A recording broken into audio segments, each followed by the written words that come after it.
Hallo, ek is Marius Gryiling vir Suidlanders Media.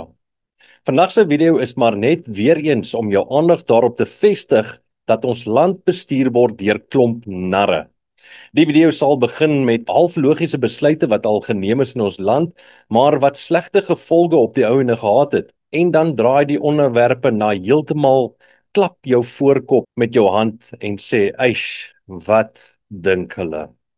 Ons begin met die ANC wat twee gesig is, soos meeste van ons maar weet hier in ons land en wat se woord nie regtig waar iets beteken nie, maar die wêreld is besig om dit nou vinnig agter te kom. Hulle het vir Israel destyds aangekla by die Wêreldhof oor volksmoord en gesê dat hulle alle forme van volksmoord en apartheid en onregverdigheid teenoor nasies sal teenstaan in die Wêreldhof.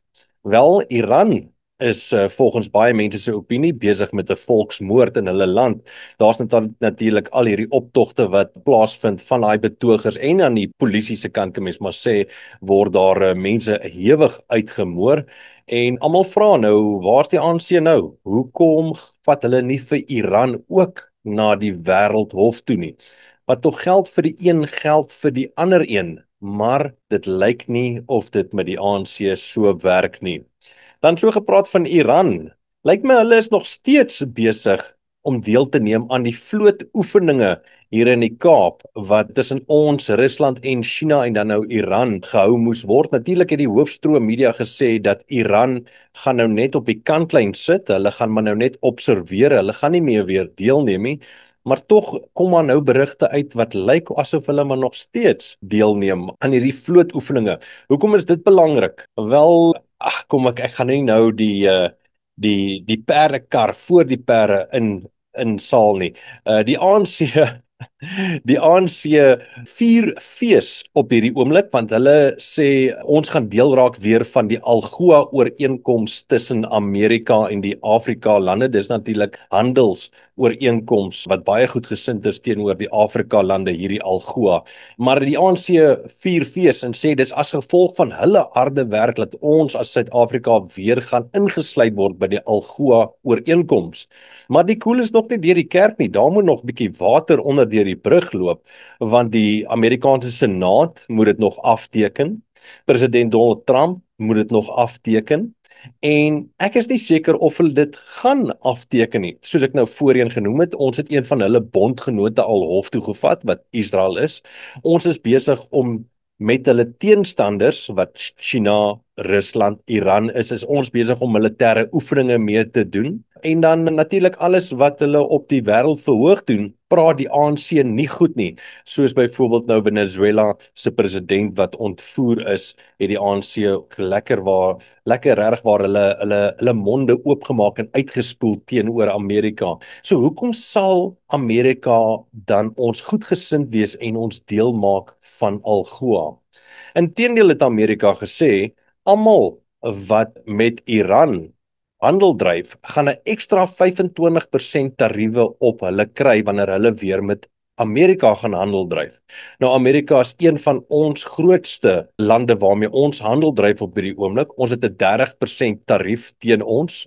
Dit het gemaak dat baie groot besighede alreeds in ons land toegemaak het.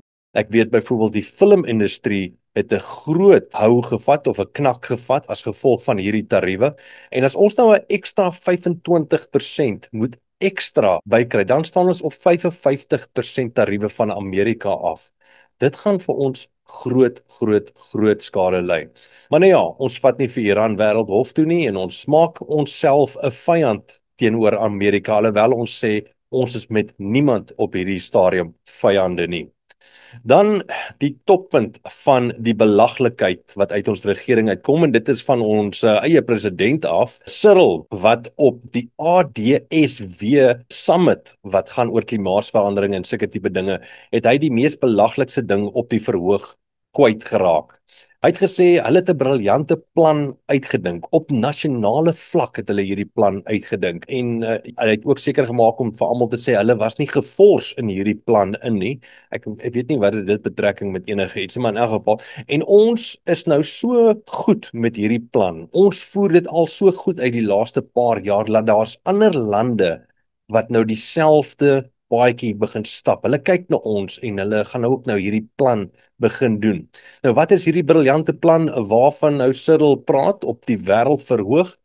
Dit is laat ons internasionale fondse gebruik om ons land te verbeter, byvoorbeeld met betrekking tot by klimaatsverandering. Nou in plain plat Afrikaans is ons is die beste bedelaars op hierdie stadium in die wêreld. Ons is die beste land wat bakkaan staan om internasionale fondse van ander lande af te kry om ons land mee te verbeter of dinge in ons land te laat gebeur. En die ironie van die saak is, of die belaglikheid van die saak is dat hy so trots daarop is. Ek sak my kop in skaamte. Dit maak net nie sin dat dit is so iets waarop jy trots moet wees, breë bors moet wees, dat ons is die beste daarin nie. Ek dink nie, ja, mens weet nie of jy moet lag of huil nie, nê. Dit is seker maar die stand van sake gewoonlik hier in Suid-Afrika. Ons weet nie of ons maar net moet lag nie en of ons maar moet huil nie, oor dit ons weet ons moet saam met dit lewe. Wel op hierdie noot, ek gaan eers groet van my kant af 'n geseënde dag of nag verder. Mooi loop, goed gaan.